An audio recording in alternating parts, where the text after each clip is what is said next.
The Committee on Insurance will come to order. The clerk will call the roll. Chair Oliverson, Here. Vice Chair Ann Johnson, Here. Representative Paul, Here. Representative Cortez, Representative Perez, Representative Kane, Here. Representative Julie Johnson, Representative Hull, Representative Caroline Harris. A quorum is present. So members, we've got a busy day today. I'm going to say before we get rolling on some of these bills here, my intention is to vote out a whole slew of bills immediately upon adjournment. So if we can just try to make our way back as quick as we can, I want to try to begin with getting all our bills voted out, and then we'll get back to the hearing. Going to go just a little bit out of order today.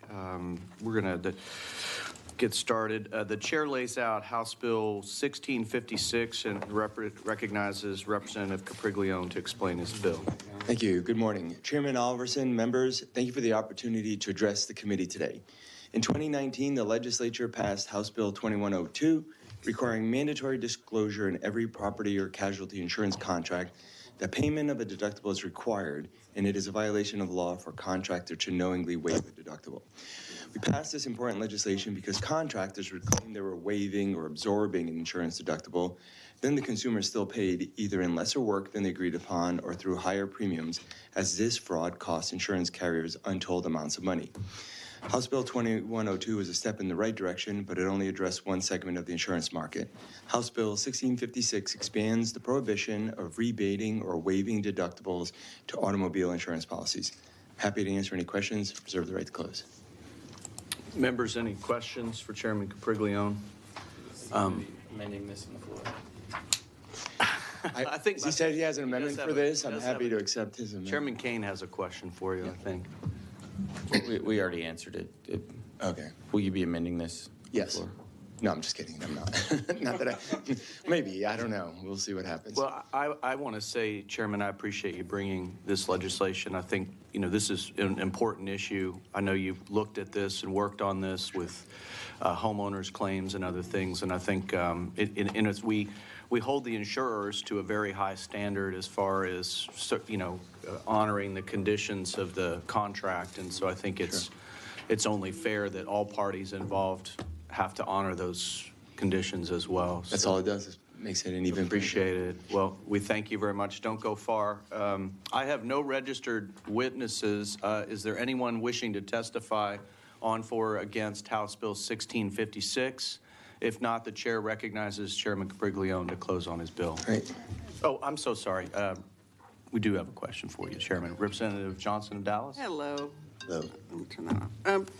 So is this is just simply a transition of your roofing bill that you had Try not to use the word roofing, but well, yes. into property damage? So like a body shop can't discount their service by the $500 deductible amount? That's right. Or whatever it And is. why do you think there's a great need for this? So what we've heard is a lot of claims of insurance fraud. And so it's not just the fact that there's a deductible, but in our area, in DFW, hail damage has become an excuse for fraud that's happened in our area. And when I filed this bill, there was actual indictments against folks who, auto body shops that were, they were saying that there was damage, and so they were offering to pay those claims, but they ended up basically committing massive insurance fraud. So, because in an auto policy, if you're going to get the insurance company to come in, there's usually a police report, there's an accident, the adjuster comes and does an inspection. Before If there's an body accident, shop. sometimes it's hail, for instance. You're talking about hail damage on cars. So you're right. So that's the main issue that we're trying to address. I mean, that's the one that created the need for this bill. Okay, thanks. Yep. All right, and so just to be clear, I mean, I think one of the main, I noticed no one registered against this bill. Right. Quite a few folks are here in favor of it, but essentially, as you pointed out with other bills you've worked on, when we have a situation where the homeowner, where the car owner is, their deductible is waived, that often translates into higher costs. So there's a moral hazard, Yeah, right? there's a- That's the issue. Where Well, I'm just saying, they're not waiving the deductible because they're just nice people. They're waiving the deductible and passing it on to the insurance company. So it actually increases everybody's insurance it cost. increases everyone's insurance costs. Obviously, the reason we have those premiums is so that people don't use insurance for unacceptable purposes. And so just like in the property and casualty insurance business, I saw rates rise and premiums rise for individuals. The same thing is happening on the auto and auto collision side. We have, Great. yep, Yeah, you have a joint author sheet in the? I will have one. Okay, great, thank you. Thank you. Appreciate it. Is there anyone else wishing to testify on for or against 1656? Okay, we did that. If there's no objection, House Bill 1656 will be left pending. Hearing no objection, House Bill 1656 will be left pending. Thank you. Thank you, Mr. Chair. Thank you, sir. The chair lays out House Bill 3502, and the chair lays out a complete committee substitute. And the chair recognizes Chairman Leach to explain his bill. Thank you, Chairman Oliverson and Vice Chair Johnson, members. It's really an honor to be in front of you this morning. I know you have a busy day, and I appreciate you allowing me the opportunity to lay out the committee substitute to House Bill 3502. Many insurance companies in Texas provide extensive coverage for sex or gender reassignment procedures and treatments. However, oftentimes these procedures and medications and treatments can come with both short-term and long-term side effects, as well as individuals who later decide to reverse these procedures later in life.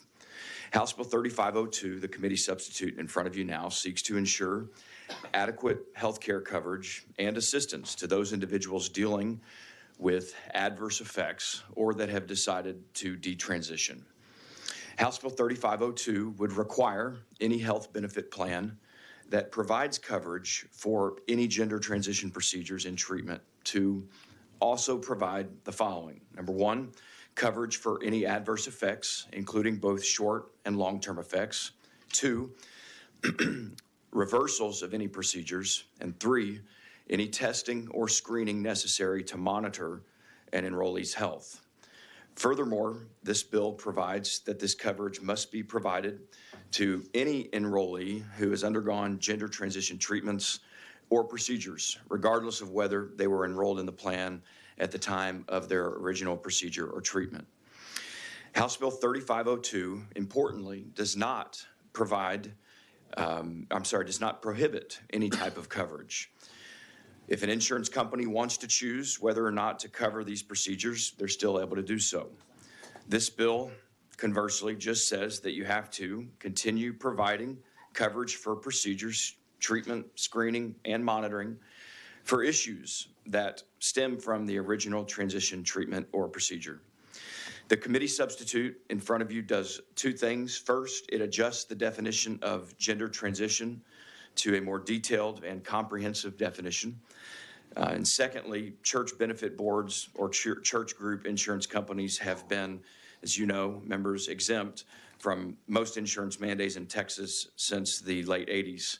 And they're exempt from most federal insurance coverage requirements as well. And this substitute in front of you removes them from this bill to comply with existing law. We have several witnesses here today. I don't know if it's several. I know of at least a few who can speak, Mr. Chairman, to some of the adverse effects that they personally have dealt with, including their struggles to find coverage for their detransitioning treatment. I want to let them share their own stories. They will do it much more justice than I ever could hope to do. This bill at the outset, in closing, this bill is meant to protect Texans, not to harm them. Texans who receive coverage for gender transition treatments should be given the same coverage to treat any effects resulting from that original transition treatment, or if they make the choice to reverse as much of the original procedure as possible. Appreciate you allowing me the opportunity to lay this bill out to you this morning. I am happy to answer any questions, and with that, I would respectfully request my right to close. Thank you, Chairman. We appreciate you bringing this bill to us. I think we may have a few questions for you, Vice Chair Johnson. Thank you very much, Chairman. Chairman Leach, in recognizing your new definition on gender transition, do you believe that gender dysphoria is a true medical diagnosis? So I'm going to leave that to the medical professionals, Vice Chair Johnson. I do strongly believe that there's no medication or surgery that can change a person's sex. This bill is simply meant to protect Texans who have undergone a transition treatment and now wish to undergo a detransition treatment, to provide them the same coverage for the detransition as they did for the transition. As to the medical aspects of your question, I'll leave that to the medical professionals. Do you believe that there are medical professionals in Texas that can make that determination? Do you have faith in the medical community here in Texas? Do I have faith in the medical community here in Texas? Make these decisions. I have, yes, I do. But not all of them. Sure. No. You know, this is of course an emerging issue of that brings with it much contention and disagreement. I know where I personally stand on this. As I personally said, I don't believe there's any treatment or surgery that can change a person's sex. I think that we are starting to learn more of the tremendously long-term and negative effects on not everyone, but many who've undergone transition treatments. And so am I concerned about this area? I absolutely am. Am I concerned about minors, about Texas children who are having these procedures and going through these treatments? Yes, I am. I would hope that in those situations where any Texan decides to go forward, I would hope that they are provided by way of the medical professionals in consultation with parents all of the information that they need to make informed decisions before they undergo those treatments, and that they're provided, as this bill does, all the coverage that we could possibly give them to make sure that if there is any harm or any wish down the road to change course and to go back, that we are allowing them and empowering them the opportunity to do so. I appreciate very much the discussion on public policy and the concerns that you have with regard to the medical care, and would ask, would you agree that as this is a new and or emerging issue within science, that if there was a group of qualified medical professionals, if there were guardrails that were put in place of who are those qualified individuals, what kinds of things would we expect families and parents and kids to go through, that if we were to put those things in place, that it might help make people make the most informed medical decision that they can? I'm not sure I understand the question, and I want to make sure I answer your question. My initial response is there's an unavoidable and growing body of evidence regarding the effects, short-term and long-term, of these treatments, these surgeries, these procedures. And I do believe that some medical professionals knowingly, intentionally, and very recklessly are avoiding coming to grips with that evidence. And doesn't mean that they don't have studies and data of their own that they can show, but I'm very troubled as a policymaker, as a parent, someone who cares greatly about protecting and takes my job seriously to do everything we can to protect the next generation of Texas kids. I'm very, very concerned, and increasingly so, about this. So as for what sort of credit I give the Texas medical community at large, I just am not in a position to opine on that. Same issue of, right now what we're facing are public policy decisions that are going to have permanent impacts on citizens in Texas. And just as you mentioned, there are growing studies. There are equally entities that would say that there are studies that show differing points of view and different medical diagnosis. And my request would be, as we engage in this thoughtful debate, that we allow all of those entities to participate in public policy, think about things like studies, think about things of funding, so that we actually are making sound decisions on legitimate science as opposed to differing opinions.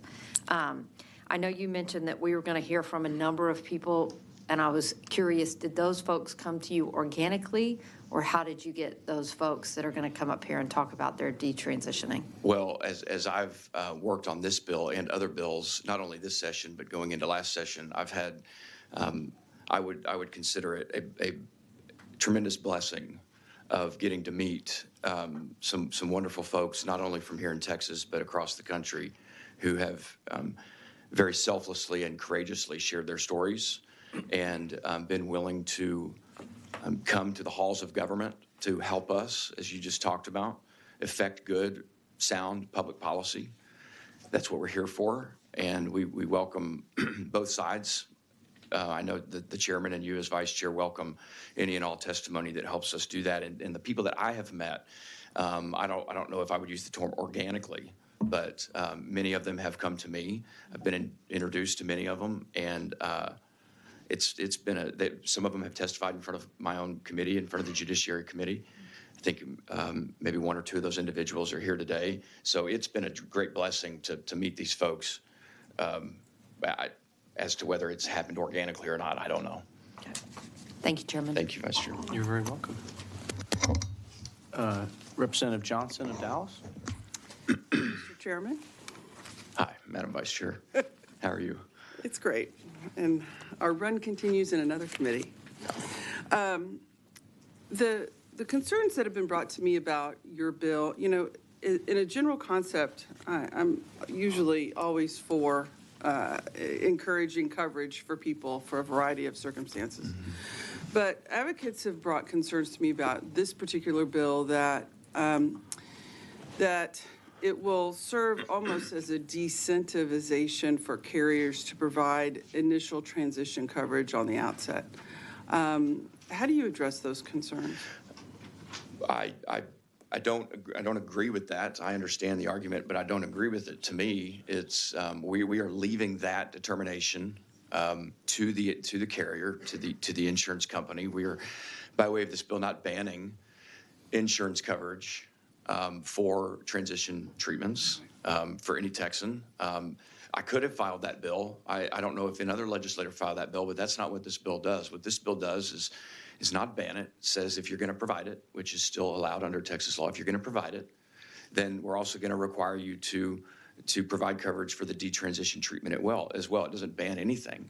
It doesn't. I don't think it disincentivizes a company from doing it, but it will make very clear to the patient, the individual who's undergoing the treatment, that if you insurance company pay for me to get to if you put me on a train and you send me down the tracks and it turns out that the destination isn't what you promised me or what others promised me or what I thought it was going to be, then you should pay for me to get home. That's all it does. Thank you. Members, any other questions? Let the record reflect that Representative Cortez was with us earlier. Representative Harris is with us, and Representative Hull is with us. Okay, I do have a couple of questions for you, okay, Chairman. I appreciate your patience today. This bill, in a nutshell, simply says that if you're going to drive somebody to the party, you basically have to make sure they get home safely, right? I mean, essentially, this bill says that if a company has provided coverage, in other words, if it has opted to provide coverage for procedures that would transition somebody from, from one gender identity to another, that complications that result from those treatments, as well as if the patient desires to detransition and go back to where they came from, that has to be covered. So essentially, this is just saying if you're going to consider one half of the coin a covered benefit, you have to consider both halves of the coin as a covered benefit, which I think, generally speaking, kind of makes sense, right? Because I think, especially if we're talking about a situation where there's a a complication that could arise or some unintended side effect or consequence, that's totally iatrogenic. And by that, I mean that it was the treatment that they paid for that caused that, essentially. Yeah. Had that not been covered, had that not been provided, had that medical service not been rendered, the desire or the need for additional medical services would not have been necessary in this case. So this is I think a very well-balanced parity thing. The other thing I was going to ask you is, it does not appear to me that this is retroactive. Correct. So the way that this is framed is essentially that going forward, if an insurance company said that transitioning care was a covered benefit, the detransitioning care, as well as the care of complications and side effects that may result, would have to be covered. But it's not retrospective. Correct. Okay. That's correct. And one of the things that among others, that you'll hear from our witnesses here today is I don't want to say it was fairly easy for them, but it was easier for them to get coverage for their transition treatments. But in the cases of a few of these witnesses that you'll hear from, the long-term, the short and long-term effects, the negative effects, not just direct but indirect, and in many cases very unexpected. They had a very hard time, and in some cases it was impossible for them, Mr. Chair, to get any coverage for. And so what this bill would do is to make it so that if you're going to cover them, like you said, to get to the party, then they've got to pay for you to get home as well. I mean, it seems like basic fairness to me, especially in a situation where, as I said, none of the situations that would be required under this bill for coverage for detransitioning or complications, none of that would even exist. Correct. Had the original treatments not been provided. So this is totally iatrogenic on the part of the medical community. We'll reserve your right to close. Thank you, Mr. Chairman. Appreciate it. The chair calls Soren Aldaco.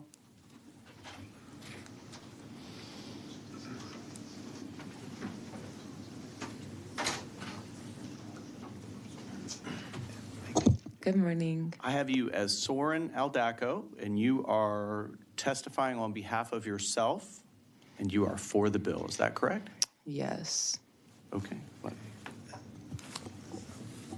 Yes. Yeah. Okay. All right. Please proceed. Good to see you again. Yeah, hi.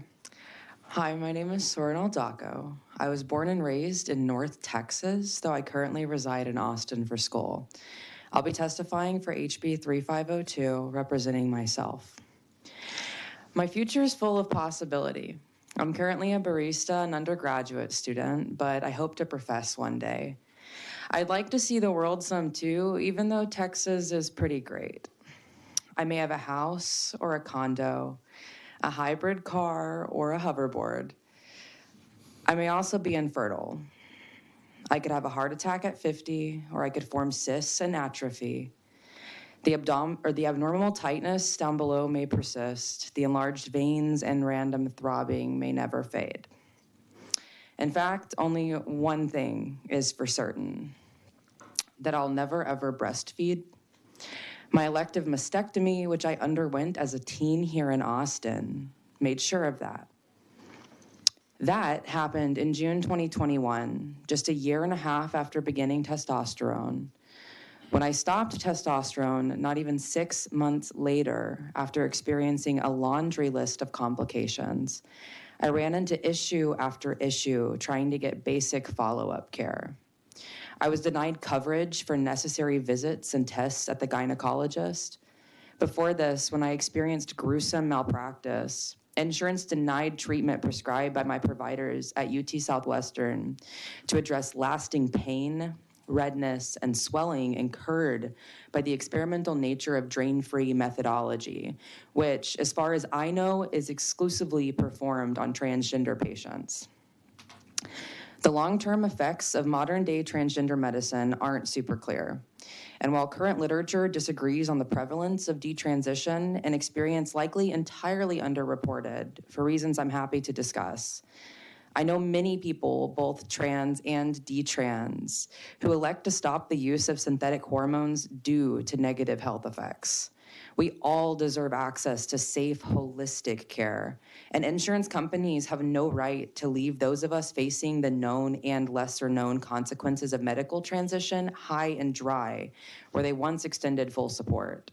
The name of the game is accountability, regardless of identity. Let's keep my future looking bright. Thank you, Soren. We appreciate your testimony. Members, any questions? Vice Chair Johnson? Thank you very much. Soren, thank you for sharing your story. I've gotten to see you now twice. May I ask, how many times have you testified this session?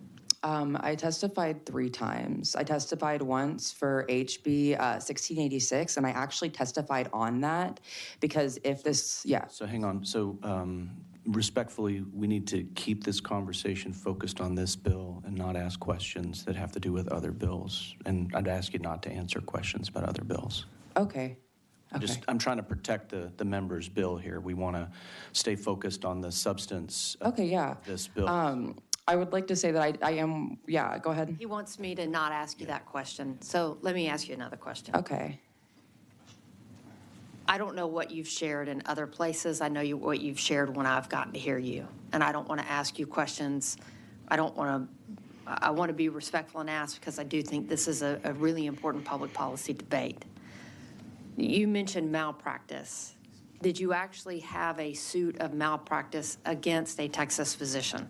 I'm currently speaking to lawyers about it. My statute of limitations is sort of unclear right now. Okay. So when you say malpractice, I just want to be really clear. Do you have a current litigation against a Texas doctor where legal counsel has told you that you have a medical malpractice claim? Yes. And you have that suit pending? I have counsel that I've retained. I understand that. Did you file a lawsuit against a Texas doctor? I'm not a lawyer, so I actually don't know. I can't answer that specific question. Has the lawyer that you're saying that you have retained, and when you say retained, I'm a criminal lawyer. When you say retained, I think you gave him $5,000. No, I didn't give them any money, but I do have like a signed agreement with legal counsel. Okay, at this point, have they filed a lawsuit on your behalf where you should have gotten notice in the paperwork and a cause number identifying if that has been filed? I'm not sure. I can't answer that question. Okay. Prior to your treatment, did you undergo counseling? Yeah, but it was sort of not the best because that's kind of the current state of affairs with mental health treatment. So you don't feel like the mental health counseling that you got prior to your procedures was sufficient? No, and I had several counselors. Okay. And how long did you stay with those counselors? For at least a year, if not longer. I had therapists between the ages of 15 and currently actually, and I got my surgery at 19. Okay. Do you think it would have been beneficial for your informed consent if there were policies put in place that actually ensured that you got to the right counselors? Yeah, especially structured therapy programs, because I think when you just go to a therapist, there's no way to really, there's no standardized approach. So it's sort of, either talk therapy. Sometimes they throw a couple workbooks or worksheets at you. But I think having something where it's like, here's the end goal with specific, a tailored approach, one that's made with dysphoria in mind would be nice. And do you believe that gender dysphoria is a true diagnosis? I experienced it. So, the fact that I felt disgusted with my body and that it was wrong and it needed to be male, it was something that I really, truly experienced. And do you think it would have been beneficial if you had gotten an opportunity to see medical licensed professionals who equally were qualified, had the experience, had the training, had the recognition of being able to treat and identify such conditions? Yes, on the condition that they actually explored my dysphoria and maybe, what led to that instead of just taking it at face value affirmatively. Thank you very much for coming to testify. And I really do wish you the best of luck and appreciate you being here for the discussion. Thank you. You're welcome. Representative Johnson of Dallas. Hello. Hi again. Yes, I too have gotten to see you testify before. The questions, I just want to go on this. So you had your surgical transition as an adult at 19. My surgical transition, yes, but it began as a teenager prior to the age of I majority. understand that, but the actual surgical, the journey's a long one, but you didn't have your surgery until you were an adult. Is that, Until I was 19, yes. I was still a teenager, however. but you're a legal adult in the state of Texas. I was both, yeah. And when you had that initial procedure, did health insurance cover it for you? Yes, it did, but it was quite a process of figuring it out. But that wasn't necessarily due to insurance. That was due to the specific providers that I saw, and they're sort of, You went to providers that weren't in network in your, yeah, they weren't in network, but they convinced me that they had a 90% success rate of obtaining in-network coverage through an exception, which didn't happen. So. and then you've also gone through a detransition process, is that correct? That process was ideological. I stopped testosterone prior to that ideological detransition, and that was, medical. Have you had problems getting that coverage, that care for denied under your existing health insurance? Yeah, when I originally went to make sure everything was okay because I was experiencing atrophy at the gynecologist, insurance initially denied the tests they needed to do to make sure I was okay. You said initially denied, was it ultimately covered? Yeah, but it was a process once again. I think that's true with a lot of medical conditions. A lot of people this committee has heard endless counts of people struggling to get coverage in a variety of circumstances. But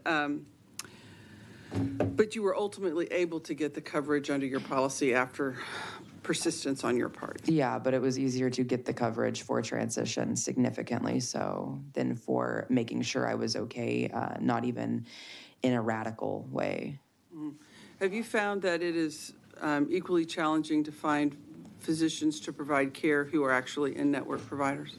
To some extent, yeah, because a lot of them are versed in the transitional experience, but claim that the detransitional experience is experimental, which is a little bit ironic. But a lot of them claim that they don't really want to do that, or they don't have the expertise to do that, despite it really not being that different of a process.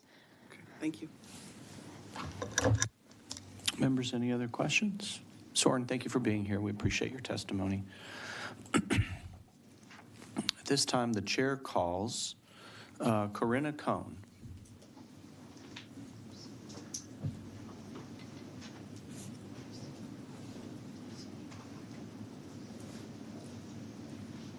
Good morning. Good morning. I have you as Corinna Cohn, Yes. and you are testifying on behalf of yourself, and you are for the bill. Is that correct? Yes. All right. Thanks for being here and sharing your testimony with us. Thank you, Chairman. My name is Corinna Cohn. I'm from Indiana. I founded a nonprofit called the Gender Care Consumer Advocacy Network in 2019 with a number of other people who have had experience with gender medicine in order to help close some of the gaps in gender medicine. This bill today helps people who have been through this process of gender medicalization, whether they are continuing it like I am, or whether they are going through a process of detransition. There is something in the title of this bill that talks about reversals, but I want to address that for a moment because maybe detransition is not very well understood. You cannot actually go backwards.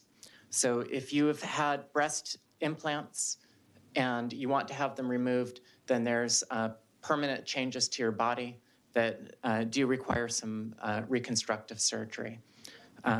But when you have that reconstructive surgery, your body has been permanently changed, as you'll hear someone else testify today, perhaps.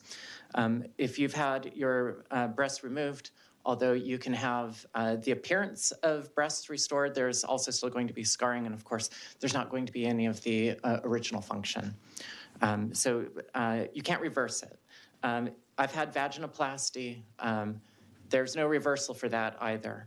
You can have phalloplasty, but just as phalloplasty for female to male transsexuals involves taking parts of the body, either around the wrist or around the thighs, and reconstructing a penis from that. It's the same for anybody who regrets having vaginoplasty.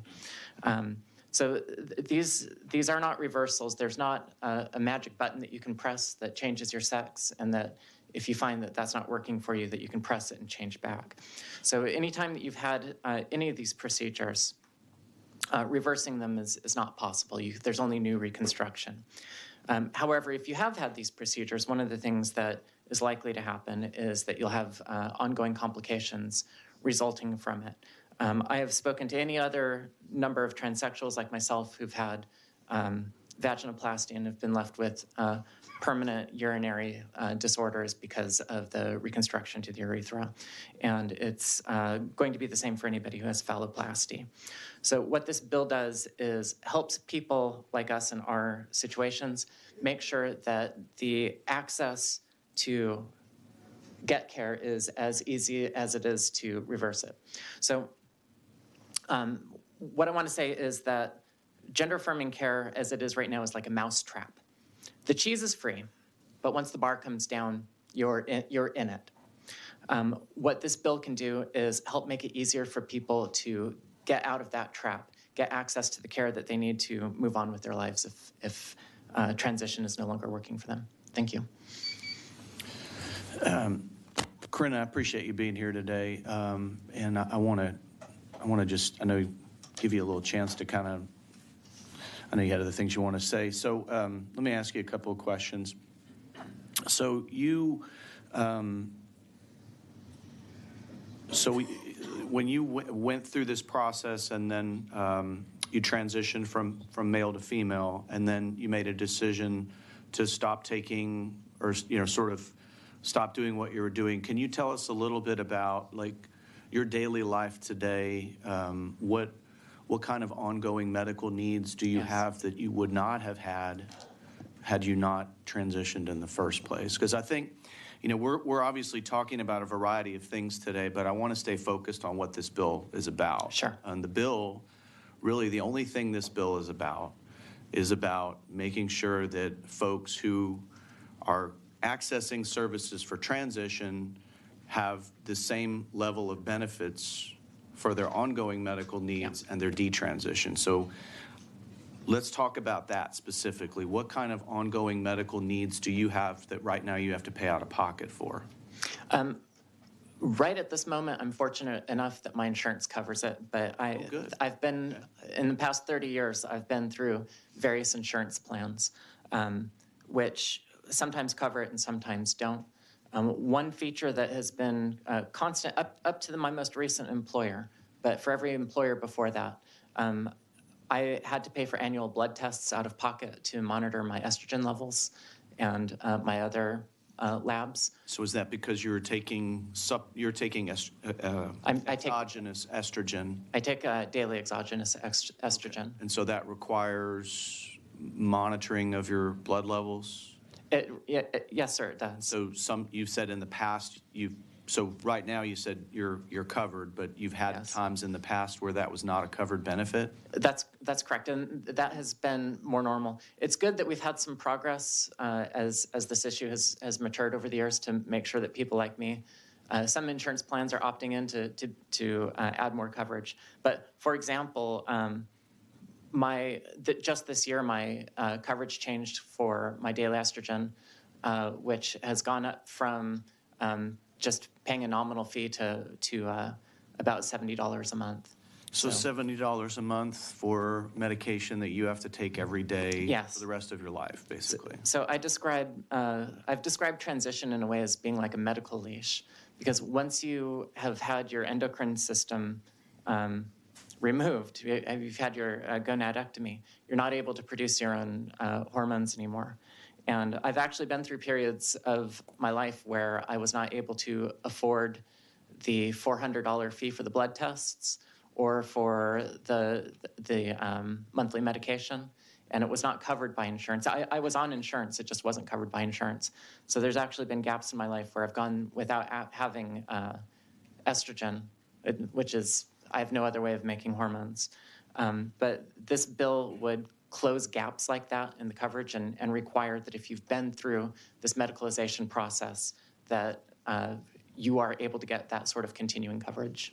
Okay, and just so that we can kind of frame this issue correctly as a committee as we deliberate on this, you said that you had an organization that you had started that was kind of addressing some of these issues. In your experience in working with others like yourself, is it the case, because it was certainly presented to me, that it is easier to get this coverage for your in other words, so if you were transitioning, you would still need the estrogen, right? Yes. So was it easier to get coverage for that part of your journey than it was to get coverage for the part of your journey that you're on right now? Because my story goes back 30 years where all of this And that's why I'm asking, because you have was very different. Right, you have a lot of experience with this, whereas some folks maybe are pretty new to the process, right? But you've been on this journey for 30 years. That's why I'm asking you about your perspective on coverage. Because again, this bill is about coverage.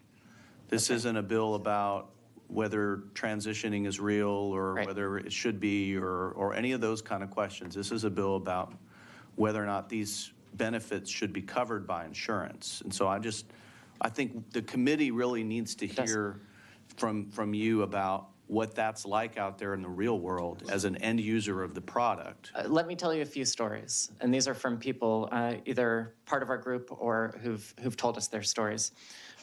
Grace, who's one of the co-founders of the Gender Care Consumer Advocacy Network, she did have a double mastectomy. She immediately started feeling like that wasn't something that was right to do, and she went through a period of reconciliation with that. But as she started to feel like, okay, this has happened, I'm moving on, I'd like to have breast reconstruction surgery, she called her insurance and they said, we don't cover that, and they hung up on her. And you have to remember that these are people who've been through some pretty traumatic experiences because they've had major changes to their bodies, and they decided, I shouldn't have done this. So when your insurance company hangs up on you and tells you no, that's as Representative Johnson pointed out, there's lots of barriers to getting good insurance coverage. But for detransitioners, being hung up on, that makes it a lot harder to pick up the phone again and call back and say, is there anything at all you can do? There's a young man named Forrest who had breast implants. Insurance wouldn't cover the removal of the breast implants or the reconstructive surgery. For the breast implant removal, since he was paying out of pocket, he could only afford local anesthesia. So he was awake through the process of having the implants removed. Another person, Sam, who's returning back to living as a biological male,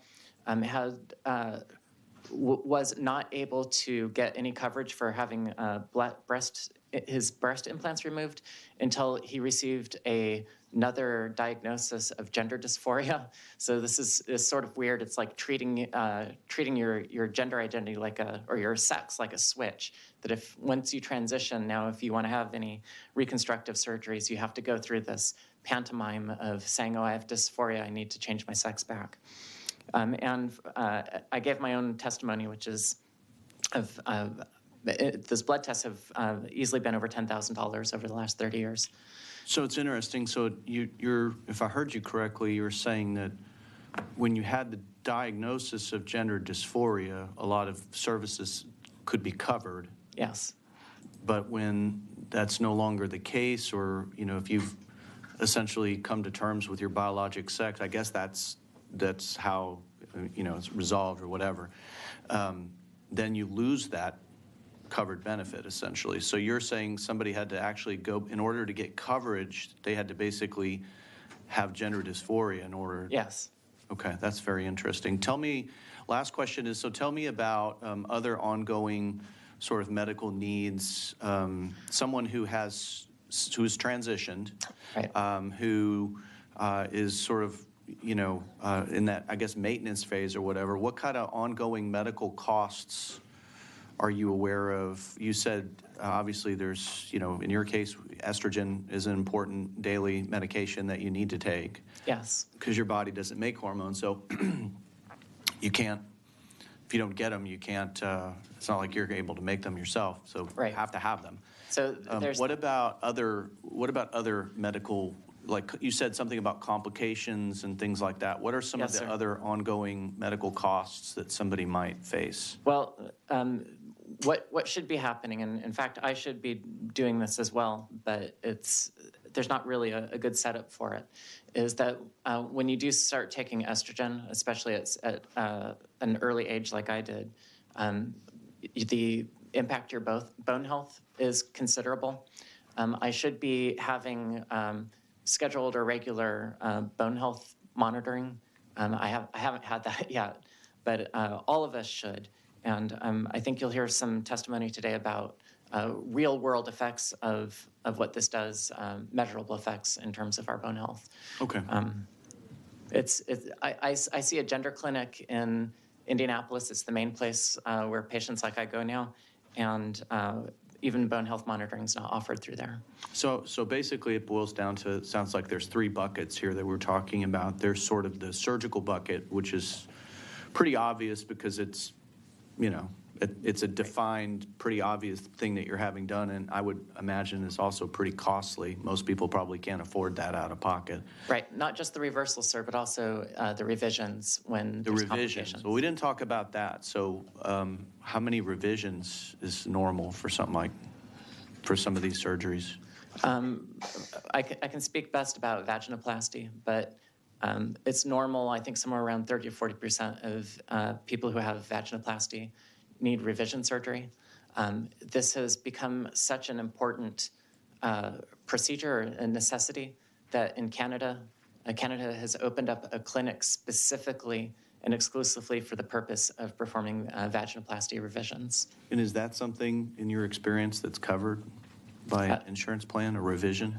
It's usually not something that's explicit. People may be able to fight for it, but it's very spotty. So you might be lucky if you have the right insurer, but Okay. you may have to pay out of pocket. But you know of folks that, or have Yes. visited with folks that have been denied Yes, sir. coverage for that. Okay. And I'm Or I should say have had to fight to get coverage. okay. All right. Okay. Well, that's a little encouraging. So you got the surgery bucket, you got the ongoing daily medication needs that somebody might have. Are there other medications other than hormones that a person might find themselves on?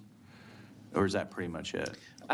There are some other medications people may take, and I think that maybe it's best described by somebody who tried to change their sex to male.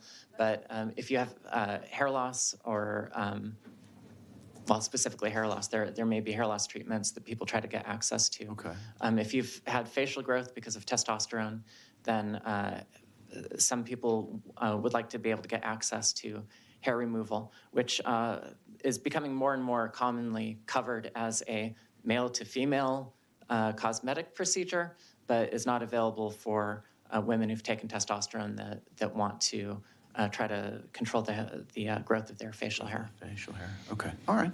Well, I appreciate that, Corinna. Thank you for being here today, and thank you for providing your testimony. I know Vice Chair Johnson has a question for you. Thank you. This is the second time I've gotten to see you. I appreciate very much. You're incredibly open. You've shared a tremendous amount of information. Even though I don't want to ask a question that crosses a line, and if I ask you something you don't want to share, please don't. I trust you to have good decorum. Thank you. That means an awful lot. I really do appreciate you being here. I asked a similar line of questions to Serena earlier.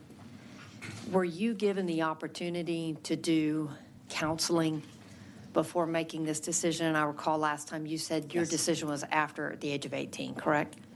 Well, my surgery was after the age of 18. I was diagnosed with gender identity disorder, which was what it was called back in the 90s, when I was age 15. Okay. And once I received that diagnosis, I built myself a plan of what I was going to do to be able to accomplish that. So I think probably I made my decision younger than 15. I'd made my plan anyway. And, I'm a stubborn person. That's a lifelong thing. It wasn't caused by hormones. And so I kept pushing and pushing and pushing as fast as I could to have medicalization. Do you think it would have been beneficial, and I didn't hear this in your answer, would it have been beneficial to have a group of qualified mental health professionals, qualified doctors to participate in your journey or decision-making? That's such a great question. What's amazing is, hopefully I'm going to get his name right. His name is Dr. Hakeem Oz, is I believe a psychotherapist. I'm sorry, I don't have the notes right here. But what he did was he said people who are seeking transition should actually be in a group therapy session with people who have accomplished transition, so that the people who've had these experiences can relate in the most honest terms. What worked, what didn't, what would I do differently, and what happened through these sorts of group therapy sessions is that the rising cohort or the emerging cohort became very well educated about what to expect, and it ended up reducing the number of people who wanted to proceed into medicalization, because they're like, okay, now I know. Mm-hmm. And those discussions, I think, are things that should happen more widely, so that it's not just somebody who hasn't been through it guiding somebody into it, mm-hmm. But actually having these good conversations in a group therapy session where people can honestly hear about the good and the bad. Do you think that would have benefited you to have had that available at the time? Oh, gosh, yes. And so if we as policymakers are making a decision, because as said, hey, let's talk about what this bill is. This bill is about regret of a medical decision that you want covered going the other way. Representative Johnson, it's not only about that. In fact, I don't think it's even necessarily about regret, but it is about being able to move on with your life if your trans identification isn't something that worked for you, or if it's something that if you did transition, you want to continue transition, but the medical coverage isn't available for you to continue being healthy. It's also for people in my situation.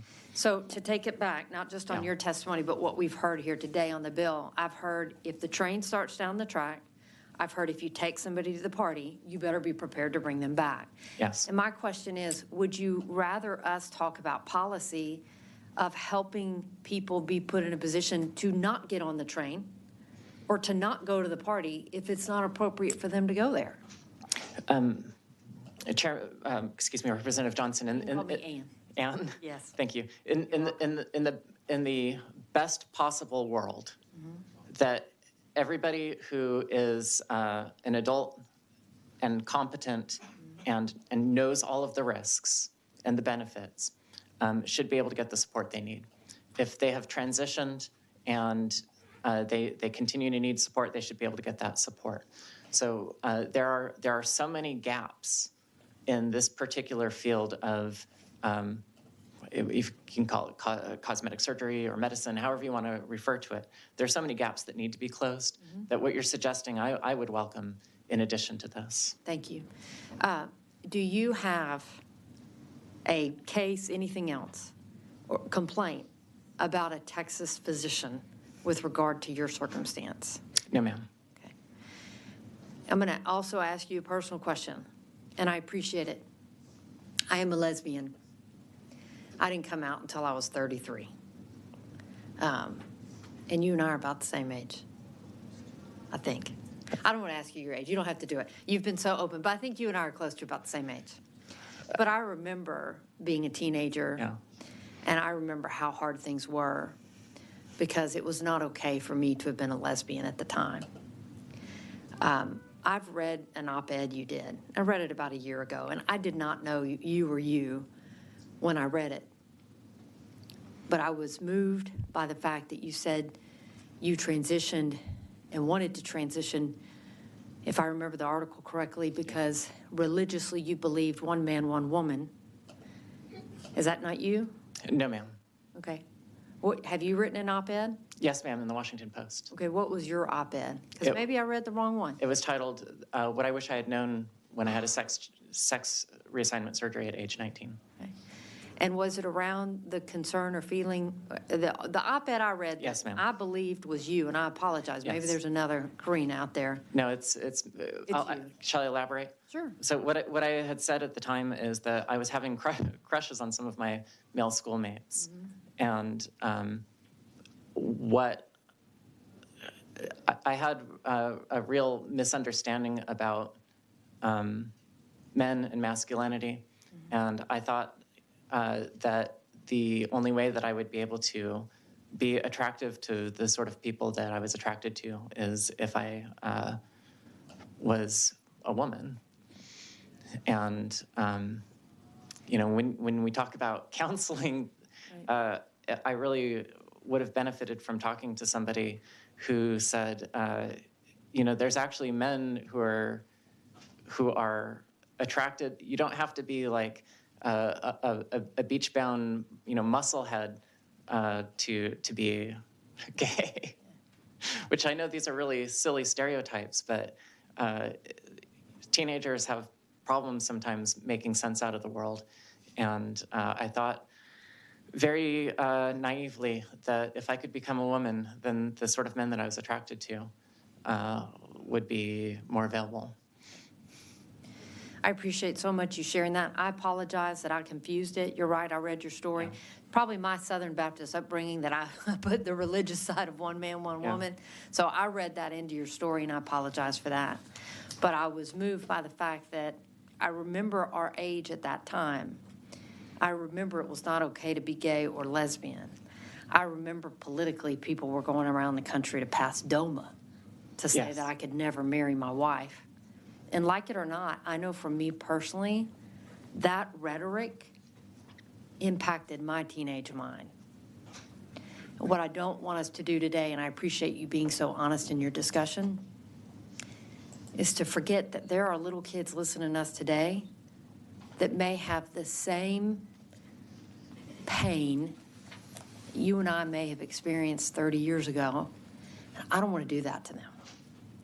And so I appreciate your recommendations. I appreciate you being here. And again, I wish you the greatest future and present. So thank you. Thank you. Representative Johnson and members, obviously I want to have a good discussion on this, but I'm going to remind you as the chair, let's please try to keep focused on this bill before us, which is an insurance bill. Representative Johnson, you're recognized. Thank you, Mr. Chairman. So I would like to go back to the coverages of the bill and make sure I understand the basis for your testimony. And correct me if I summarize this wrong, but if I understand what you're saying, you're not here advocating for this bill for detransition purposes, for your own detransition journey, but you're here to advocate for this bill because it does require carriers to provide for ongoing maintenance in your transition journey. Is that right? Yes, ma'am, for both, because I feel like I have to carry some of the stories of my friends here that have had to have those detransition services. But I'm speaking personally about my own experiences needing access to continued care. Right, and so, in looking at the language of the bill, it says that a health benefit plan provides coverage for enrollees. Gender transition shall provide coverage and for all possible adverse consequences relating to the enrollee's gender procedure or treatment, including any short-term or long-term side effects of the procedure. And I think that's kind of what you're getting at in your testimony is that you want to make sure that the side effects that you suffer from having a mastectomy or any other kinds of procedures are always Right. covered into the policy, right? Yes, ma'am. And have you experienced in your own healthcare quest network adequacy problems where you have a insufficient provider availability, provider network available to you? Yes, ma'am. And the most notable case is that at one of my former employers, their insurance plan was through the local Catholic hospital system. And the Catholic hospital systems at the time, and maybe even now, would not provide any continuing care coverage for anybody who'd been through sex reassignment surgery. That was against their principles. And so even though I was under insurance at that point, I had to pay out of pocket for all of my medicine and visits to the endocrinologist, who is absolutely out of network, and the blood tests, everything associated with it I had to pay for. You know, one of the concerns that I have is when you reduce the amount or when you substantially restrict physicians' right to practice in a particular area. By default, you substantially restrict the number of physicians available to provide care. And so one of the things that, you know, Mr. Chairman, as you're considering your bill, it's very important that we as a legislative body, if making sure that we have physicians available, because this area of medicine is exceedingly specialized. Wouldn't you agree? No, ma'am, I wouldn't. Why not? Well, I would have agreed maybe 5 or 10 years ago, but what has happened in the last 10 years, and to your point of restricting the number of people practicing this, is that there has been so much demand emerging that people who that have not had proper training, have not had proper qualifications, are now taking patients like me and increasing our access to some of these procedures. So while 30 years ago when I had sex reassignment surgery, there were something like 7 surgeons in North America. If you go to a directory now of surgeons, there are hundreds who are willing to perform these types of operations on people.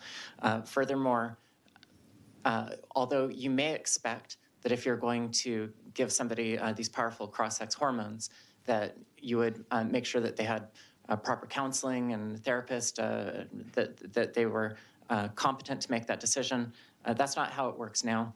What I was told by my gender clinic in Indianapolis is that if you go to a Planned Parenthood clinic and you sign an informed consent form, that somebody who has only had 3 hours of continuing education credit will be allowed to prescribe you testosterone or estrogen without any sort of psychosocial evaluation to make sure that having access to this is actually going to be beneficial. So I would say it ought to be specialized. But what has happened maybe in the last 5 years or so, 10 years maybe, is that it has just become immensely proliferated, and that people who probably don't have the competencies to be working with my patient group are nevertheless giving us access to care. Well, I definitely fall under the spectrum of people need to be qualified to perform the medical care they're providing. But, you know, I'm concerned about not having qualified physicians to the point that you're trying to make, to be available in these insurance networks for this care to be provided. And so that's a conversation that I'd like to continue to have with you, Mr. Chairman, about network adequacy for this kind of treatment.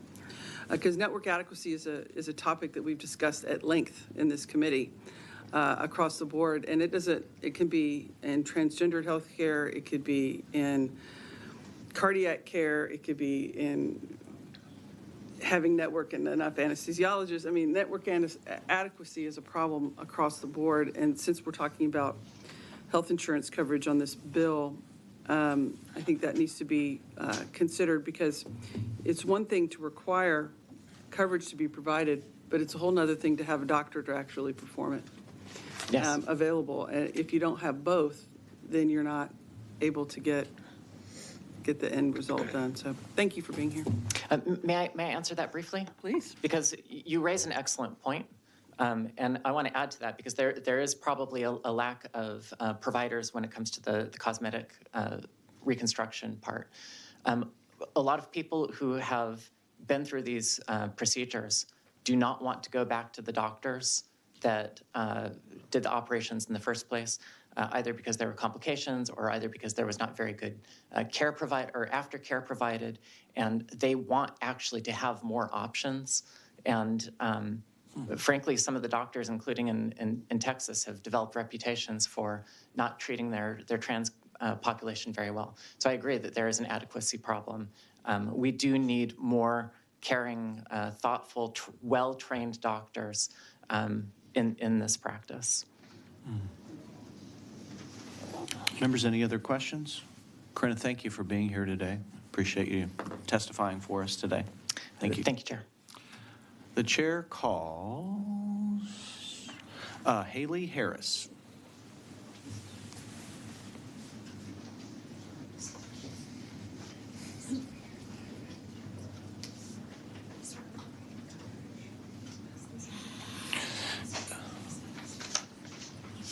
I have you registered as Haley Harris, representing the Austin chapter of Parents of Rapid Onset Gender Dysphoric Kids and yourself, and you are for the bill. Is that correct? That's correct. All right, please share your testimony with us. I'm also a pharmacist, so I'm going to throw that in there. And I have a trans child, and ROGD is real. I'm passing out my testimony with some pictures. This is my child. But I'm going to tell right now the story of Prisha Mosley, who you guys have met before. As a 25-year-old lady who has decided to detransition after being on testosterone for 5 to 6 years while identifying as a male. She started her social transition at 15 years old, testosterone 17, top surgery at 18. What did you want to be when you were 15? Was it the same at 25 or 35? Top surgery, reduction mammoplasty surgery, code 19318. I know that because of my daughter. Should have a history of headaches, pain, back pain, NSAID use to prove the need for breast reduction. This code doesn't say for gender-affirming care, but they use it regardless. Cost for top surgery is $6,000 to $18,000, but on my child's insurance, it would have been $2,100 maximum. Cost of phalloplasty is $20,000 to $150,000 with lots of complications. Metoidioplasty, which is a lesser reconstruction for females to male, is $2,000 to $20,000. Vaginoplasty, $10,000 to $30,000. And these are considered gender-affirming surgeries that Starbucks advertises as paying for on their cups. Now, say you want to detransition back from a trans male back to a female. You will need lab work and correct sex hormone replacements therapy and lots of monitoring. Laser hair removal just for the face for Prisha is $300 per appointment every 12 weeks. She needs her chest and other areas treated. Whole body would be around $5,000 and it's painful. Hair loss on top of her head, male pattern baldness. Prisha is using supplements. Hair plugs would be a surgical option, but too expensive. Could add Rogaine for topical treatment. Breast reconstruction, Prisha has had a quote, it's going to take 3 different surgeries at $35,000 total. The first surgery involving saline balloons inserted for 6 months to stretch the skin before implants can be placed, followed by a nipple surgery that may or may not work. Medialization, laryngoplasty, voice surgery is $8,000 to $15,000.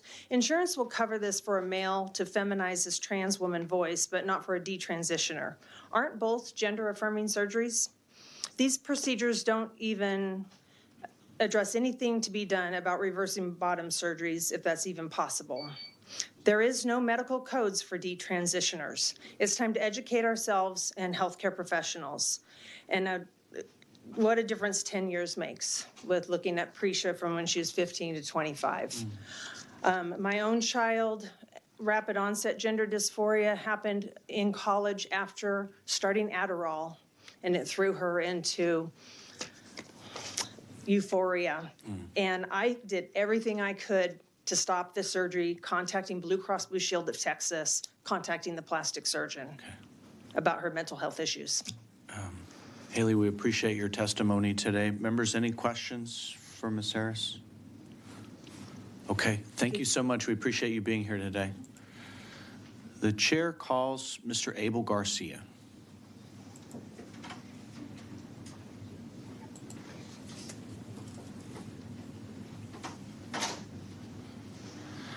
I have you as Abel Garcia, testifying for yourself, and you are for the bill.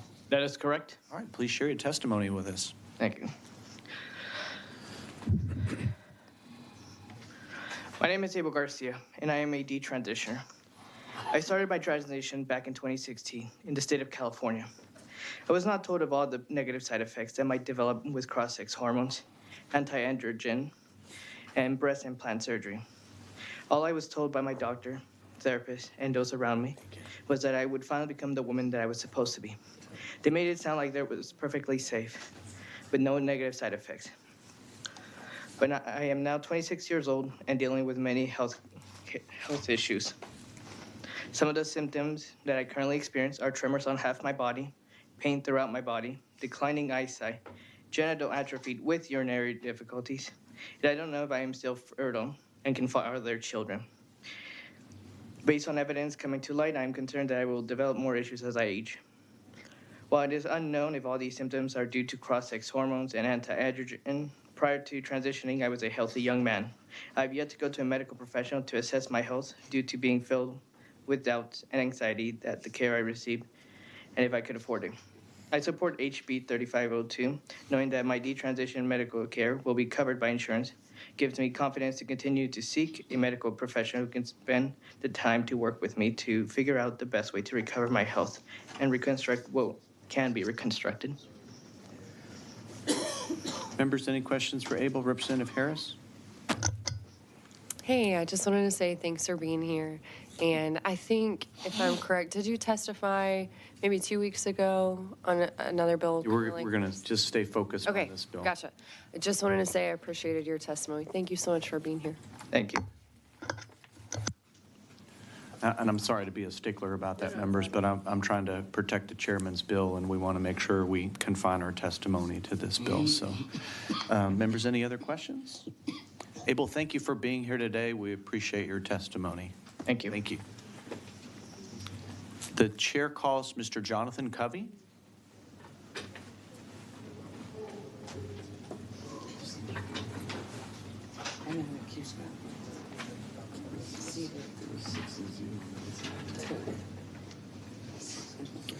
I have you as Jonathan Covey. You are testifying on behalf of Texas Values, and you are for the bill. Is that correct? Yes, Mr. Chairman. All right. Please share your testimony. We really like this And bill. welcome to insurance, by the way. We don't get to see you here very often. Thank you, Mr. Chairman. My first time here. It's an honor. We really like this bill. There's similar legislation over in the Senate. I won't go into that because we're staying on this bill. But we did hear testimony over there and in this committee as well. Some individuals who said they had received coverage by their insurance companies for gender modification procedures, but when they decided to try to have those procedures reversed, or when they simply decided to seek follow-up care after these procedures for problems that inevitably arose, they were rejected by the insurance companies, or they had a substantial amount of resistance. And that's why this bill is necessary. Not only necessary, but I think it's very fair. Folks need the opportunity to receive follow-up care and coverage for detransition services if the health plan, in fact, initially decided to cover procedures that were intended for transition services. And I've got to point this out. Texas Medical Association handed out a letter to Senate Committee on State Affairs a couple weeks ago why they couldn't support another bill that we're not talking about. And they said one of the reasons was cessation of hormone therapy that was not provided for. Now, this bill would do that. It would provide for a health care coverage mandate for ceasing hormone treatments and detransition coverage. So I'm greatly looking forward to seeing Texas Medical Association come out in support of this bill. And if someone here is from TMA, I hope they address how happy they are about this bill and what it's accomplishing. As for us, and Texas Values and our over 100,000 supporters in all 254 counties, I'd ask you to support this bill and keep it moving. Thank you. Vice Chair Johnson. Yeah, just to clarify, you say TMA is in support of this bill? No, I said, I thought we both. no, ma'am. We started looking at the agenda because you made it sound like TMA was about to come up here. No, I want to be clear that Discuss I don't know where their position about it. is on this bill. I just wanted to They just had a clarify the record. letter that they talked about. They what? They put a letter out to the Senate talking about certain reasons why they would not support a different bill. And this bill solves that problem. Okay. Okay. Members, any other questions for Mr. Covey? We appreciate your testimony. Thank you for being here Thank you, Mr. today. Chairman. You're very welcome. The chair calls Kelly Neidert. Did I say that right? Yes. All right, perfect. I have you as Kelly Neidert. You are here on behalf of Protect Texas Kids and yourself, and you are for the bill. Yes, that's Okay, right. please share your testimony with us. Hello, my name is Kelly Neidert, and I'm the Executive Director of Protect Texas Kids. Gender transitioning seems to have become a trend in recent years, and many people are hastily making these serious decisions that permanently alter their bodies and minds. And sadly, children are falling victim to this social contagion. I've heard so many stories of young children who either begin their transition as minors or begin as soon as they turn 18 so that they can more easily receive insurance coverage.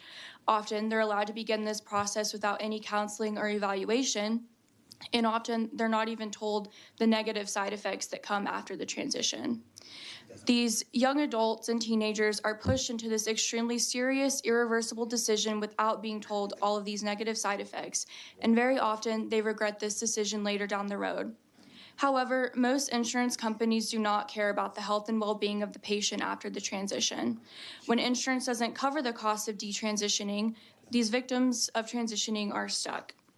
While this is the symptom of a much larger issue in society, requiring insurance companies to provide coverage for detransitioning is one way to help these people who have been pushed by society to make this serious decision.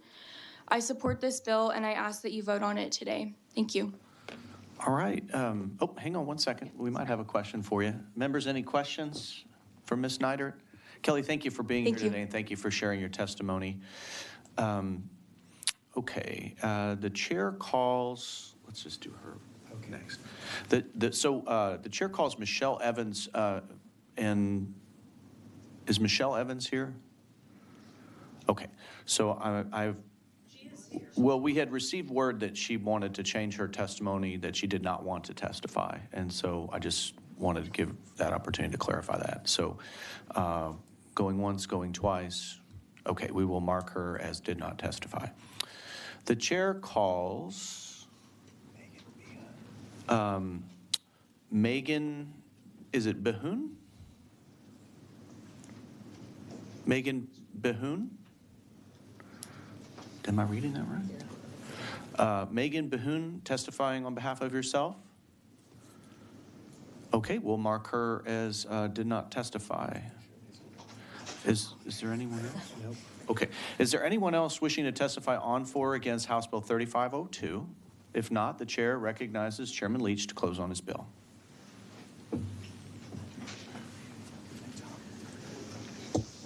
Thank you, Mr. Chairman and Vice Chair Johnson and members. I appreciate you allowing me the opportunity to lay this important bill out. I want to thank all the witnesses who came to testify. A couple things in closing, just to reiterate what this bill is about. This bill is about insurance coverage. This bill is about ensuring that insurance companies are providing the other side to this, that if they're providing transition coverage, they're also required under this bill to provide detransition coverage. That's all it's about. I would hope that this would be a bipartisan bill, that this is a bill that no matter where we are, where members may find themselves on the policy discussion about gender transitioning generally. I know there are other bills that are out there that we haven't talked about this morning. And we won't. And we won't. But I hope that we can agree on this policy discussion, and I would invite and welcome conversations with members who might be struggling with this issue to work with me and to lock arms with me on this specific laser-targeted policy decision. And then, Vice Chair Johnson, I did, you referenced to an earlier witness, to Corinna. I think there was some confusion about her op-ed. I did just if you're interested, and for those who are listening online, if they're interested, I did just go find her op-ed from the Washington Post, and I tweeted that out this morning. I would encourage anyone who's interested to read more about that story. It's compelling and informative, and I'm glad you mentioned it, but I wanted to correct the record and get it out there for folks who are interested.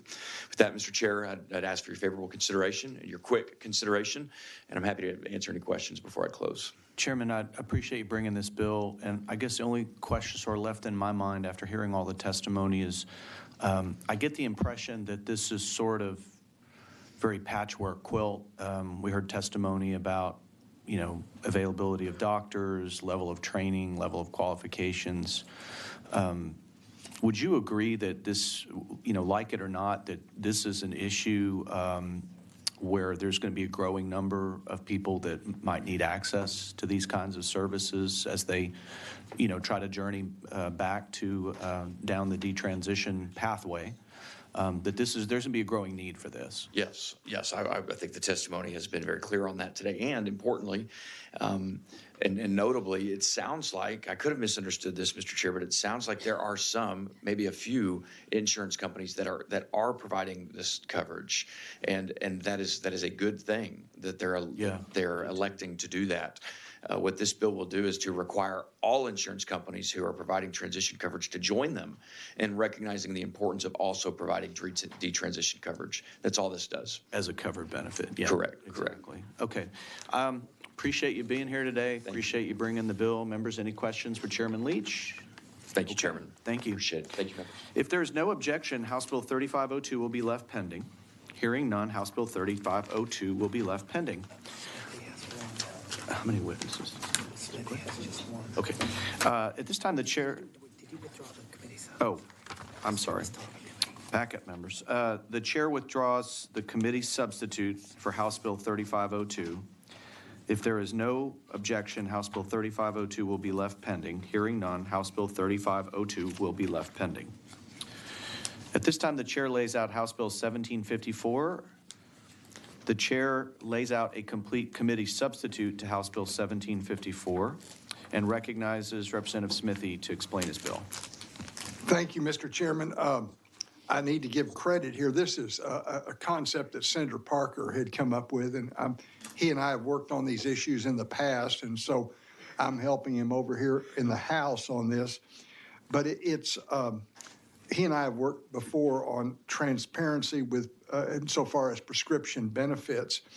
And the bill is designed to address a situation, and I think it's happened to pretty much everybody, where you go to the doctor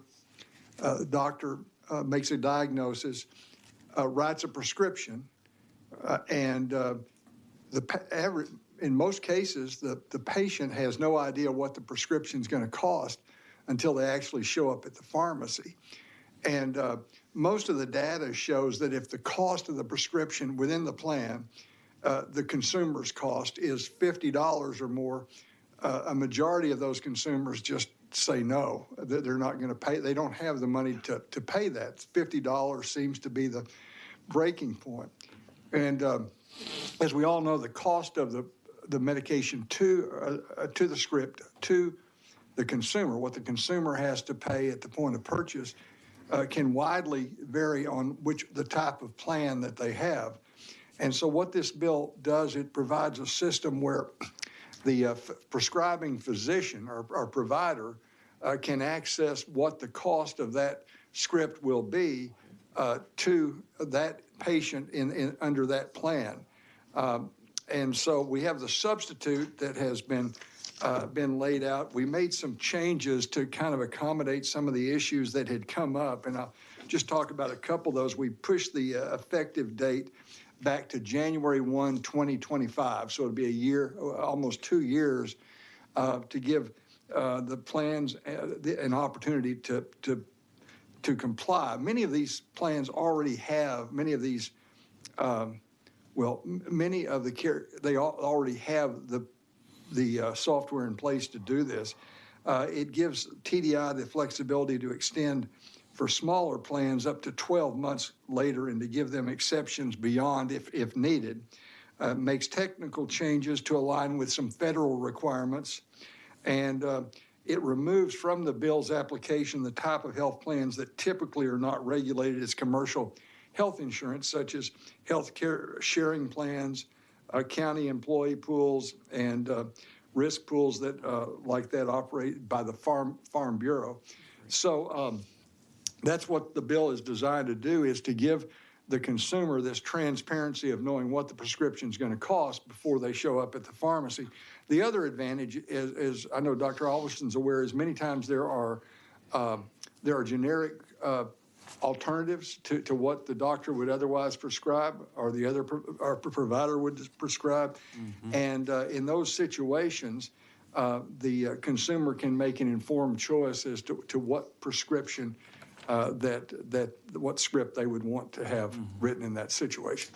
So that's what the bill is designed to do. It's a fascinating bill, I have to say, Representative.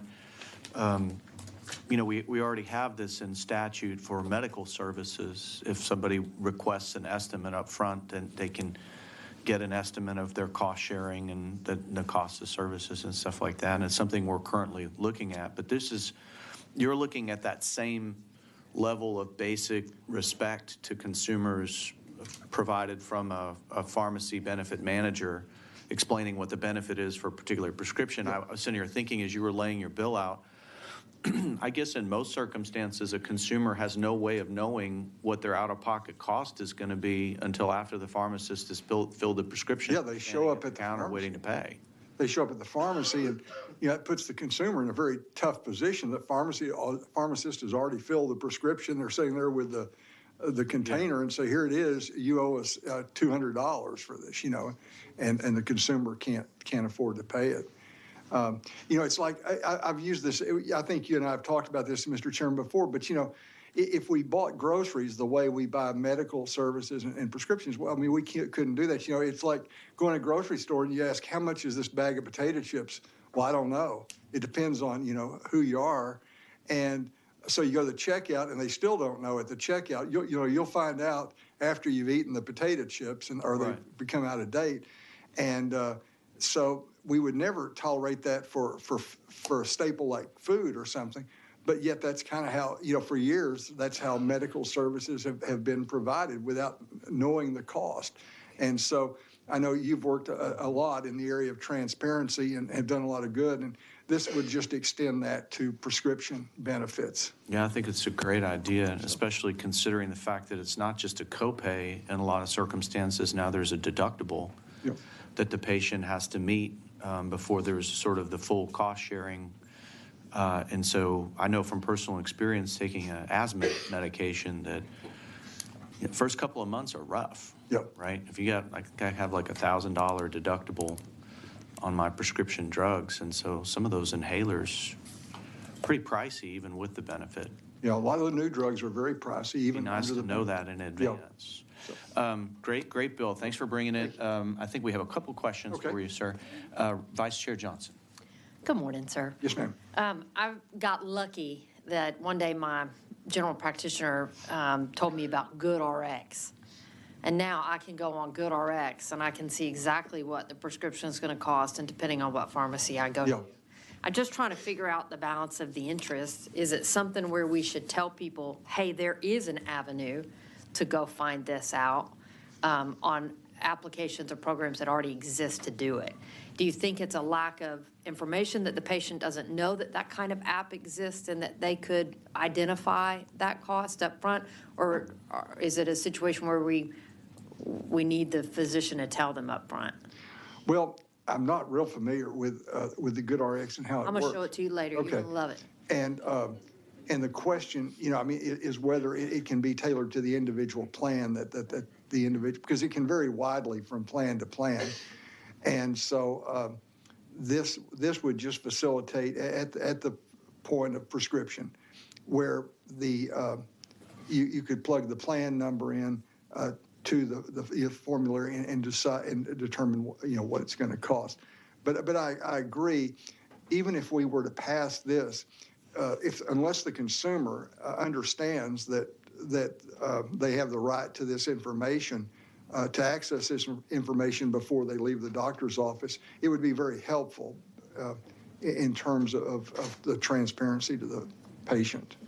I feel like I have a really good general practitioner now. Thank you so much. All right, members, any other questions for Representative Smithy? My friend will reserve your right. Thank you all very much.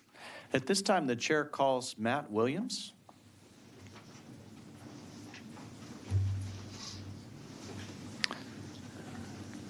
I have you as Matt Williams, and you are here testifying on behalf of McKesson, and you are for the bill. Is that correct? That's correct. Okay, Mr. Chair. please share your testimony with us. Thank you so much. I appreciate the opportunity to be here.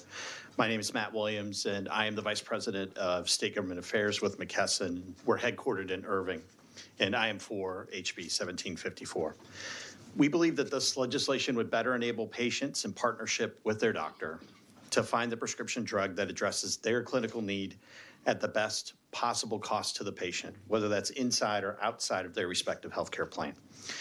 In short, we're moving to the point of prescribing between a patient and their physician what has likely happened to you at the pharmacy counter. That is, your pharmacist informs you that you can pay less for the drug prescribed to you if you can pay cash instead of using your health insurance coverage. This bill brings Texas into alignment with several federal initiatives. We know that many patients struggle with the cost of their medicine. And as Representative Smithy said, when patients have that $50 copay or more, oftentimes they abandon that script. We believe this bill presents a meaningful opportunity to advance the goals of the committee, to assist doctors, pharmacists, and patients to save time and money, while increasing the chances that the patient will obtain the medicine that they need and reduce unnecessary spend on duplicative or more significant clinical interventions. Similar legislation to this has been passed into law in Ohio, Tennessee, Maine, Colorado, California, New York, and Virginia. Thank you again for the opportunity to provide testimony today. So, Matt, I just want to be clear, quick question. So the information that's contemplated in this bill, is that information that you would have access to, or that your company would have access to, or do you know much about this kind of information? Yeah, so is this I guess what I really want to know is this information about cost sharing and out of pocket and stuff like that, is that pretty easy for folks to calculate on the backside with these contracts? Is that something that's readily doable? In other words, I'm assuming I'll probably hear at some point that this would be just a horrible, expensive, time-consuming, ungodly thing to do. And I guess what I'm trying to head that off at the pass and just ask you if this information is pretty readily available for a situation where there's a contract that exists. Yeah, I appreciate the question. So it's our understanding, based on the way that the technology works and the information that's being requested,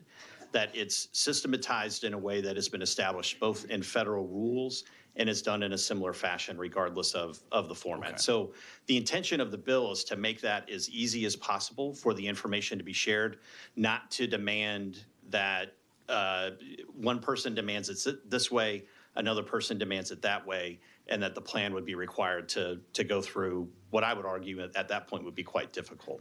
So it's been structured in such a way to make that uniform for them. It's through the use of the API. There are groups that operate, at a federal level that have those discussions on how that can work. Okay. Members, any questions for Mr. Williams? Matt, thank you for being here today. We appreciate your testimony. Is there anyone else wishing to testify on, for, or against House Bill 1754? If not, the chair recognizes Representative Smithy to close on the bill. Thank you, Mr. Chairman. And the witness pointed out made a good point, and that is sometimes it's cheaper for us just to pay for the prescription out of our own pocket than it is to go through the insurance and pay the copay that's associated with that plan. And I know we looked, and there are at least 8 companies here in Texas that have this availability of this data and the ability to process the data and provide it to the consumer, and likely would be more when there's more demand for this kind of product. And so with that, Mr. Chairman, unless there are any questions, I'll be glad to close. Members, any questions for Representative Smithy? We appreciate you bringing this bill. The chair withdraws the committee substitute. If there is no objection, House Bill 1754 will be left pending. Hearing none, House Bill 1754 will be left pending. Members, we're going to start a bill here that we won't finish, but that's okay because it'll work out just fine. We're going to, the chair lays out House Bill 4868 and recognizes Representative Bales to explain his bill. And it is the chair's intent that we'll probably break at 10 minutes till, regardless of where we are, and we'll pick it up afterwards. Got it. Chairman Oliverson and committee appreciate the opportunity to come here and present this bill. This bill is about giving fair and equitable opportunities to rural Texans when it comes to insurance. This also correctly aligns current state statute with federal statute.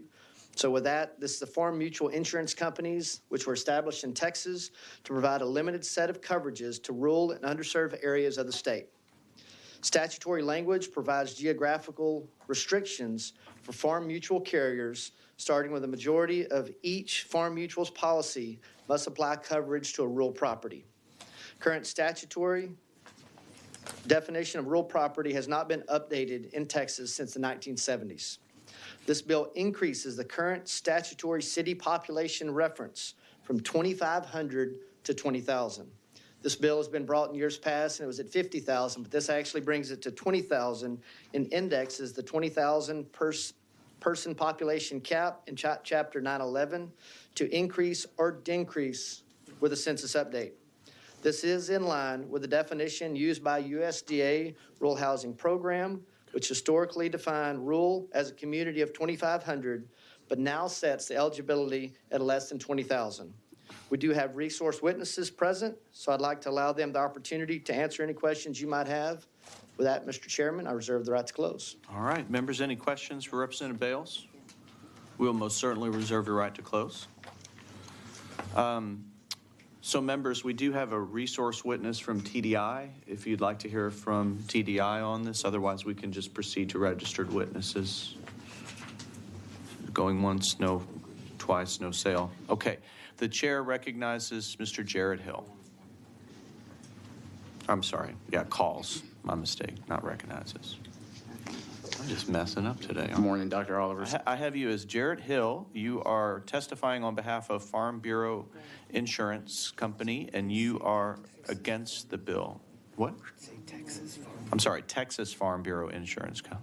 Yes, sir. And you are against in opposition. Sorry. Okay, please share your testimony. Good morning, Dr. Oliverson, Representative Bales, members of the committee. My name is Jared Hill. I represent Texas Farm Bureau Insurance. We are not a farm mutual, but we are the largest rider in the rural market, and we are in all 254 counties. We live and die by what happens in Texas. So whether it's the economy, legislation, or weather, we've been here through it all. We believe in a level playing field for companies riding statewide, and we believe that's best for Texas and consumers. Our concerns with this bill have to do with ensuring a level playing field. As proposed, we believe the legislation would expand competitive advantages for some of the big insurance companies riding statewide, allowing them to write more in larger cities and not pay premium taxes, not be regulated with regard to rates and forms, not need to report stats to TDI, and not provide support to TWIA and the FAIR Plan, which, as you all know, is our regulatory infrastructure in this state.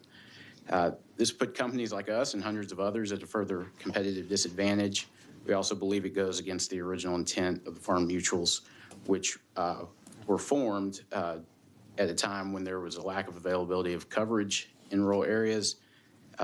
We don't know if Chapter 911 was ever intended to be modernized, but if it is to be modernized, we also think that modernization should take into account the size, operations, geographic market areas, and lines of offering that that some of these companies now offer, who are riding statewide and in non-rural areas, and they are some of the biggest riders of fire lines in the state. We think any modernization efforts should be carefully tailored to focus on the small farm mutuals who continue to write only in the county they were founded in, or maybe the adjacent counties. Doing this would minimize the expansion of competitive disadvantages and unlevel playing field. And so we do support increasing the expansion of population threshold for small farm mutuals under Chapter 911. But we cannot support any increase that allows the large farm mutuals to retain their exemptions. And again, this goes to concerns about a level playing field yes, they are limited in where they can write. That's still a huge market. Some of these are writing in the hundreds of millions in premium a year. The largest companies have the ability to expand this very day without a change in statute. It's because they have formed regulated subsidiary companies over the years, which they use to bundle with their farm mutuals. They could expand using these companies, and we would support that, but because it wouldn't put the regulated industry at a further disadvantage. I think we need some data from TDI before we determine, if there's actually a market issue. They don't report, so we don't know. We do know from our own book of business that we write in all 254 counties. We know many other companies do as well. Without, data being submitted to TDI or TICO, we just don't know.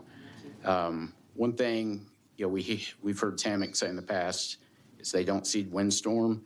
Nobody seeds windstorm. That's not how TWIA and windstorm exclusions work. Chairman Bells, I apologize I haven't been able to meet with you yet. I have met with your staff, who are wonderful as always. Be happy to meet with you, any stakeholders, discuss alternative language, and thanks for your time. Happy to answer any questions. Members, any questions for Mr. Hill? Jarrett, we thank you for being here today. Appreciate your testimony. Thank you. We're going to try one more witness here. The chair calls Mr. John Schnauz.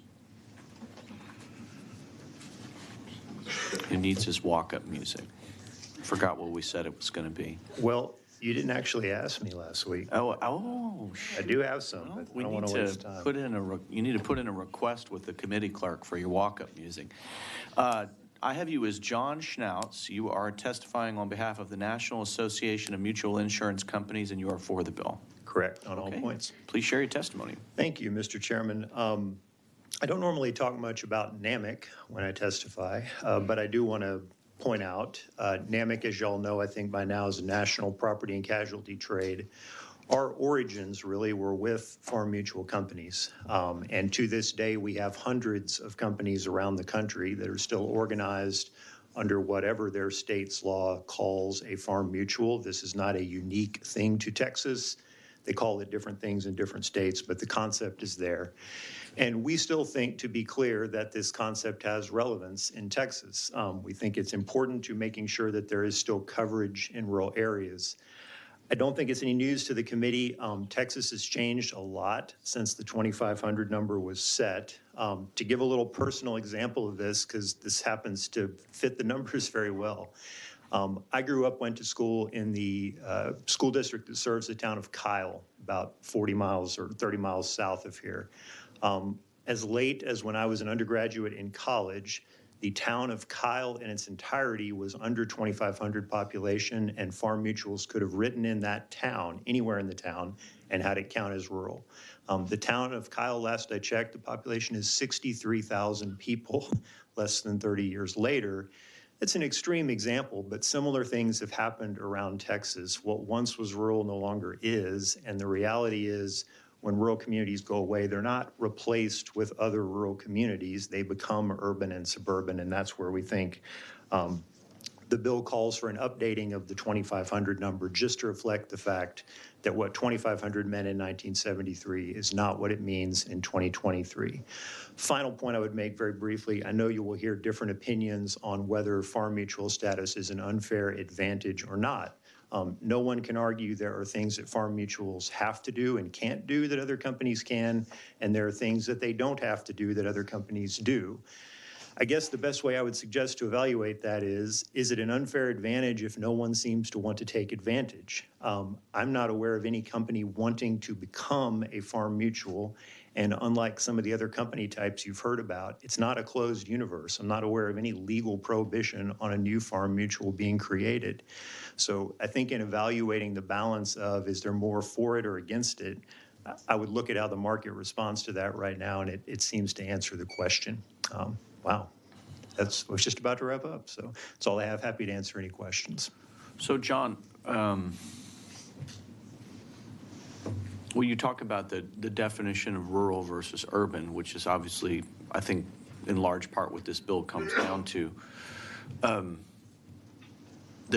My understanding is that the farm mutual companies, the statute was designed in a way to incentivize these companies to be able to provide coverages in, insurance-ly underserved, I would say medically underserved normally, right? But it's insurance-y underserved areas of our state, right? Which would be rural areas. And so, I mean, I hear what you're saying, like there's one way to look at this, which is that, rural areas are growing in population. But I think you said something that kind of got my attention, and that made me think about this a little bit differently. And is it the case that in rural areas that communities are all growing in size, or are there these rural parts of the state where there's no net influx of population and perhaps even a deflux of population as people move to more urban centers? So because if that's the case, it would seem to me like this becomes less important to have this particular protection in statute, because the population that it's actually designed to serve is actually shrinking over time, not growing. Fair point. I would say one of the points I didn't say is agricultural land is still about 80% of Texas's surface area.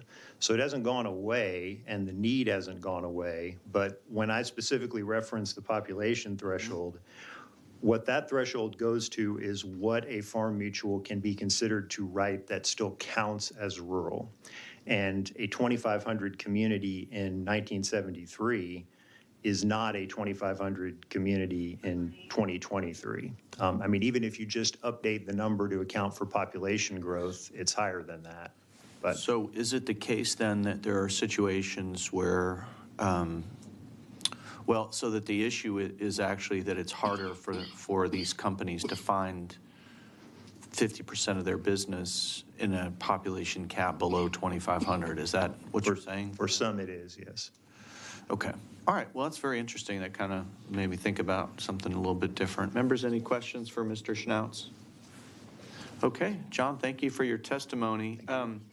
So, friends, we're going to run to the floor for a little while, and we'll obviously be back. We have currently 3 more witnesses registered to testify on this bill. So when we do come back, it's the chair's intention to vote immediately when we get back and get our bills voted out, and then I'll take care of it.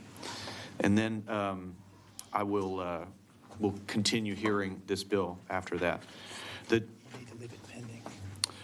So if there's no objection, House Bill 4868 will be left pending. Hearing none, House Bill 4868 will be left pending.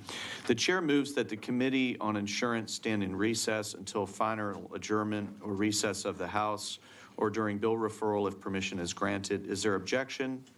Hearing none, the motion prevails. The Committee on Insurance stands adjourned, or stands in recess, sorry.